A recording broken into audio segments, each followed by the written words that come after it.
কাফনের কাপড়ে কোনো পকেট থাকে? থাকে না, নিয়ে যেতে পারবেন না। আপনি মারা যাওয়ার পরে যে কাফনের কাপড়টা কেনা হবে, আপনি জানেন সেটা টরে কাপড় কেনা হবে না? আপনি কি জানেন সেটা কোনো দামি কাপড় কেনা হবে না?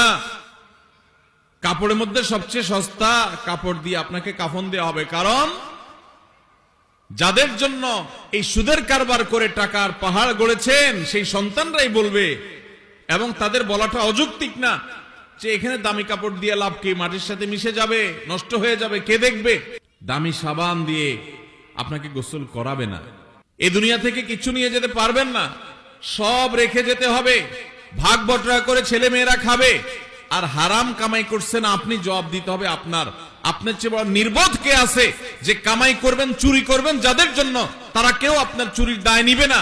আপনার শাস্তি আপনাকেই ভোগ করতে হবে, তারপর আপনি অপরাধ করছেন।